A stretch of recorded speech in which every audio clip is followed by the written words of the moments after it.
What's up, YouTube? This is Wawa Echo. My name is Zach, and we're here for the Smackdown survey for February 20th, 2018. And we're in for a very formulaic, repetitive, unimportant Smackdown, in my opinion. And so we have quite a bit to talk about for the Smackdown. We actually are 3 weeks away from Fastlane, and by the time this video comes out, we'll be 2 weeks away. But nonetheless, an Elimination Chamber is coming up. But of course, that is a Raw pay-per-view. But I just want to mention that because Wawa Echo, will have the videos pertaining to the Chamber pay-per-view coming out. So keep a look for those. But anyway, like I said, this SmackDown was pretty formulaic, and I'm not going to really express what I mean there until I get into each one, and then we'll see what I kind of mean.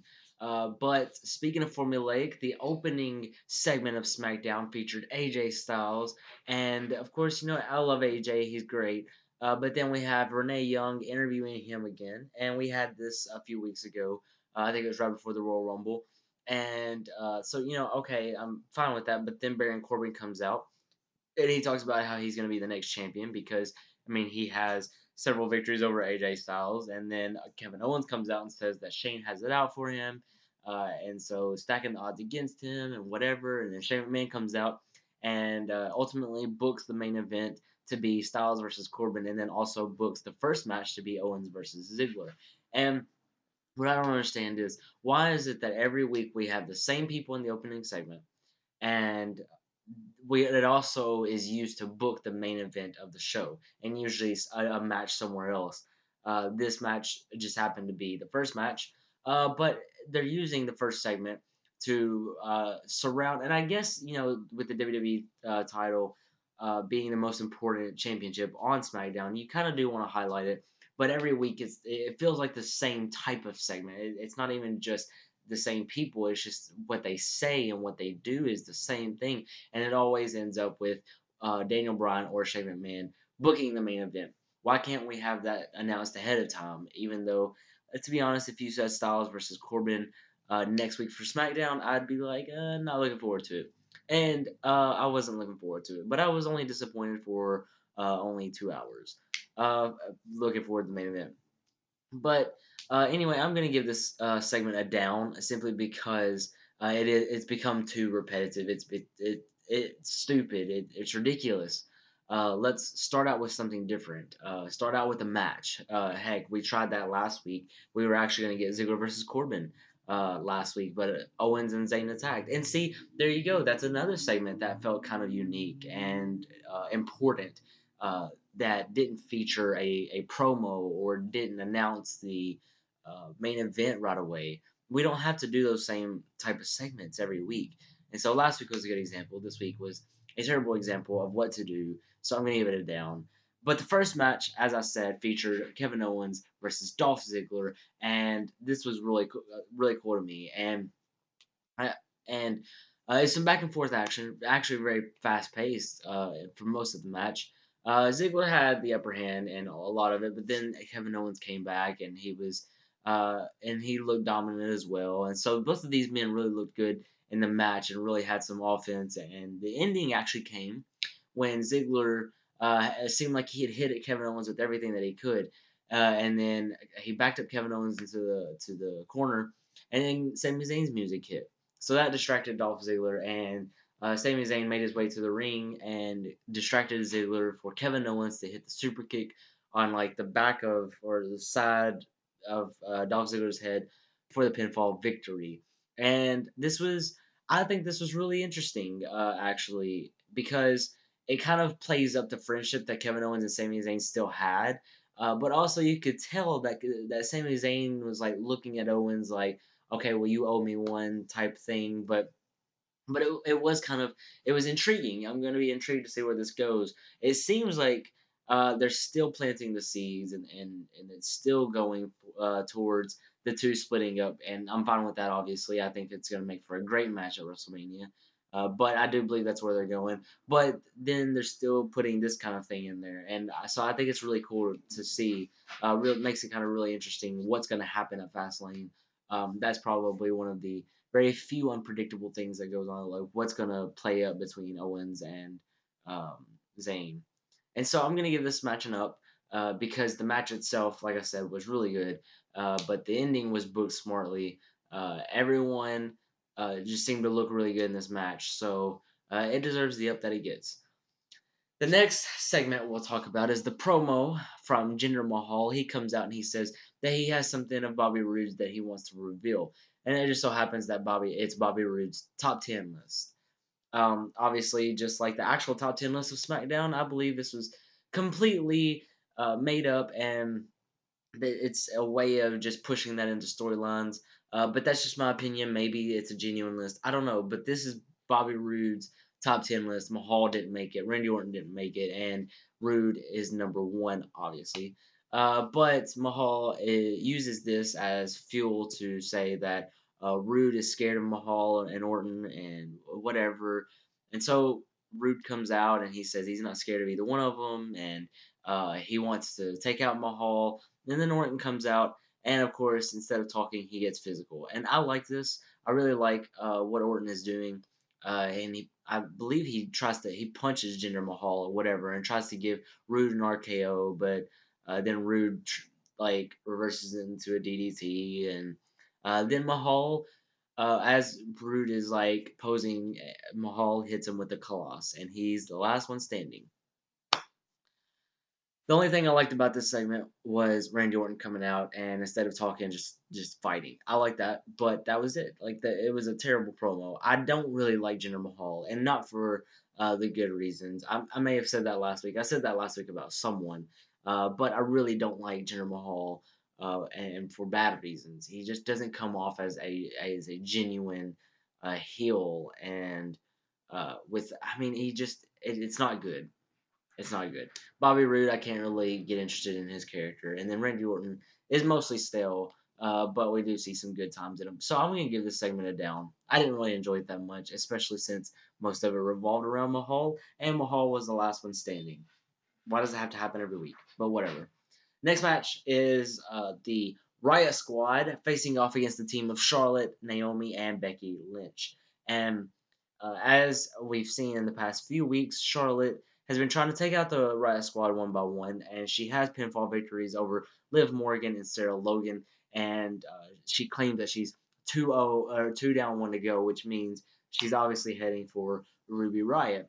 One thing that I didn't really think about this until I was watching this episode of SmackDown, but I can kind of see where they're going with this. Like I feel like they're going Ruby Riott versus Charlotte for the title at Fastlane. And while it's not been announced yet, I do think that is where they're headed. But at the same time, so why is Charlotte trying to go after each member of the Riot Squad and beat them in singles competition? She's the champion. What does she have to gain by beating the Riot Squad? I mean, maybe. I mean, I guess saying like, yeah, I took down the Riot Squad one by one, but the Riot Squad defeated the team of Charlotte, Naomi, and Becky Lynch in this match. And then what's interesting is the announced team. What happened was Ruby Riott hit the Riot Kick on Becky Lynch for the pinfall victory, and the announced team said 1 down and 2 to go for Ruby Riott. So I think what they're going to do is within the next week or two, they're going to have Ruby Riott versus Naomi and have Ruby beat Naomi, obviously. And so they're going to both be able to say that they both have victories over their respective teams or respective friends, whatever. But then that way, then they settle the score at Fastlane or even the SmackDown before Fastlane. I don't know what they're doing, to be honest. But I'm going to give this match an up. I think the Riot Squad needs the victory, while at the same time it's like over the top three on SmackDown, but they kind of do need a victory, and especially if they're going to be a credible threat to Charlotte's title. And the match itself was pretty decent. I mean, it featured a lot of Sarah Logan and a lot of Ruby Riott and a lot of the other three. Liv Morgan, I don't really recall being in the match a lot, but I mean, it showcased all of them decently enough, so that it deserves enough. For the next match, we have a tag team match, another tag team match, featuring the New Day versus Shelton Benjamin and Chad Gable for the number one contendership for the SmackDown Live tag team titles at Fastlane. And so I expected whenever I heard the stipulation, I expected Gable and Benjamin to pick up the victory, and of course they get screwed out of their victory again, and the New Day pick up the victory for themselves. And this was an interesting call. At some point, I'm sure they may either add a team or replace the New Day because we've seen the New Day versus Usos so many times. And while it probably won't fail to be one of the best matches on the card, I just figured they were going to go with Benjamin and Gable. I just thought that. But of course, we do see a screwy finish where like the referee seems to have missed Chad Gable's pinfall, and so Gable and Benjamin are at it again for the screwy finish. This is way too overdone. I'm kind of honestly tired of seeing the screwy finishes. Last week I don't think we had one. I think New Day beat the Benjamin and Gable clean, but I'm tired of seeing the screwy finishes, the same things over and over again. However, I'm okay with New Day winning. While I would have preferred Benjamin and Gable, and I don't even really prefer them, but I just know that the Usos are going to keep the titles. That's just the feeling I have. I mean, I would have been all right with it being either team, but I'm just surprised that they didn't. They went with New Day. But I'm going to give this match an up because it was pretty good. Obviously, you have very skilled people facing each other, and it makes for entertaining. It's just some of the booking just kind of sucks there, but whatever. As the New Day is leaving the ring, we actually see the Bludgeon Brothers show up, and they sort of have a small face off against the New Day as they go to enter the ring. And then it sets up this next match, which is Bludgeon Brothers taking on two local talent, or AKA local jobbers. And the Bludgeon Brothers absolutely killed the local talent. And obviously that's going to happen, but I was actually really interested in seeing what they were doing because they're mixing it up a little bit, like especially in this episode. They did a few things that they don't normally do, like they went outside and they hit like 4 or 5 scoop slams, and one where now I can't even remember their names. Harper scoop slammed Rowan on top of the two jobbers, and I was like that had to hurt. But it was interesting. They're really good at what they do, and I'm just interested to see where they take this team, where SmackDown takes this team. But for now, they're entertaining doing what they're doing. So I'm gonna give this match an up, and that brings us to the main event, which sees the WWE Champion AJ Styles versus Baron Corbin. Um, and like I said, I wasn't looking forward to this match very much because it featured Baron Corbin. But then again, AJ Styles seems to bring out the best in everyone, and this match was no different. I did kind of enjoy the match. Styles actually did a lot of really athletic, really entertaining things. I love the way he like runs up onto the apron and then does his knee slide thing. There was a moment where Corbin pushed Styles over the announce table or threw him. I think he pushed him. I can't remember. But then AJ Styles like jumped on the announce table and off, and then onto the apron, and then jumped over the rope for a forearm or whatever. And I don't know, it was just some good back and forth action. But the ending saw Baron Corbin actually catch AJ Styles on the top rope when he was going for a phenomenal forearm, and he kind of pushed him back down on the apron and said, "You can't beat me." All Styles had to do was just to hit him in the face and then do the phenomenal forearm and picked up the victory. I'm okay with this. I'm okay with the booking of this match, but I'm not okay with how it ended. Owens and Zayn came out and started beating up on Styles, and then when they turned their attention to Corbin, Corbin laid them both out. I didn't understand that. I would have preferred Owens and Zayn just to take both of them out or whatever. I don't know. I don't understand why Corbin had to be the last one standing, but I guess you got to make everyone look like a credible threat. Whatever. But the match and everything is gonna get an up. I did enjoy it. It was a nice ending to SmackDown. If Corbin had gotten the victory, I probably would have given it like 5 downs. But this was the right call. Have a back and forth match. Styles win. Well done. The last thing I want to talk about though is not pertaining to necessarily any part of SmackDown, but SmackDown as a whole.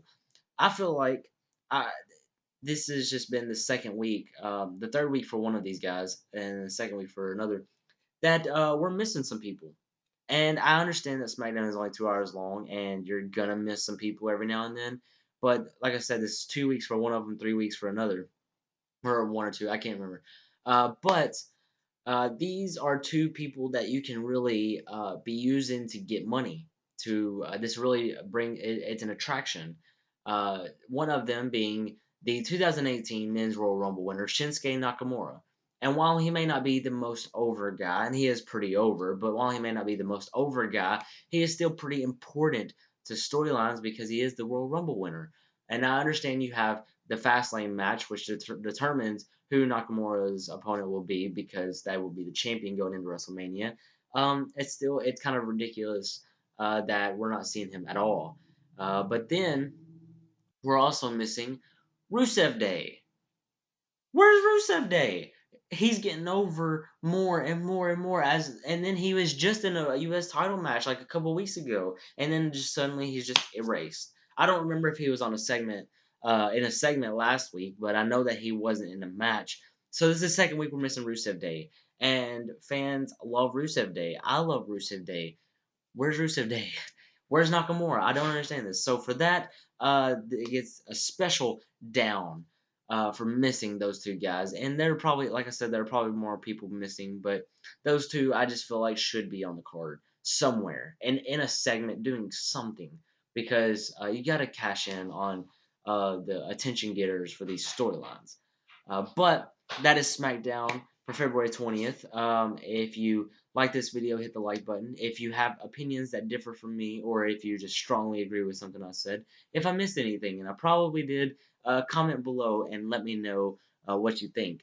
Hit the subscribe button to see more content like this. Like I said, the Elimination Chamber is coming up. You'll have all of our videos for that really soon. Parker will be here for the Raw rundown right after Elimination Chamber, where we will see the aftermath of what happens. And so that'll be good. Check that out. And then, of course, I will be here as always next Tuesday for the Smackdown Survey. So I appreciate you guys watching. Just keep up with our content. Like I said, hit that subscribe button. Keep up with more that we do. Thank you for watching. And this has been Zach from Wawa Echo. And I will catch you guys very, very soon. Peace.